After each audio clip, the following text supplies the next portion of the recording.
இயேசு பேதுருவை நோக்கி, பேதுருவே, நீ சற்று அப்புறம் போய் வலையை போடு என்று சொல்லுகிறார். உடனே பேதுரு கீழ்ப்படிந்து அதன்படி சற்று அப்புறம் போய் வலையை போடுகிறதான நிலைமை. பேதுருக்கு ஒன்று சொல்லியிருக்கலாம், இல்ல ஆண்டவரே, எனக்கு இந்த கடலை பற்றி எல்லாமே தெரியும், சின்ன வயசுல இந்த கடலிலே நான் வாழ்ந்தவன், இந்த கடலில் உள்ளதான எல்லா தந்திரமும் எனக்கு தெரியும், எந்த மீன் எந்த இடத்துல கிடைக்கும், எந்த மீனை எப்படி பிடிக்கணுங்கிறதான எல்லா திறமையும் எனக்கு தெரியும் என்று சொல்லியிருக்கலாம். ஆனால் அதை பேதுரு சொல்லாம ஆண்டவர் சொல்லுகிறபடி செய்கிறதான நிலைமை. ஏன்னா அவர் ராத்திரி முழுவதும் பிரயாசப்பட்டும் தன்னுடைய முழு பலத்தை காட்டியும் எல்லா திறமையை வெளிப்படுத்தியும் ஒரு மீன் கூட கிடைக்காம வறுமையான படகோடு இருக்கிறதான நிலைமை.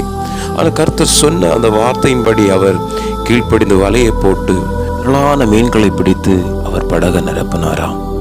ஆம் தேவனுடைய பிள்ளையே, உங்களுடைய வாழ்க்கையிலும் நீங்கள் பிரயாசப்பட்டு உங்கள் முழு பலத்தை காட்டியும் உங்கள் எல்லா திறமை வெளிப்படுத்தியும் ஒரு வறுமையான ஒரு படகு இருந்தது போல உங்கள் குடும்பத்தின் வாழ்க்கை இருக்கிறதான நிலைமை.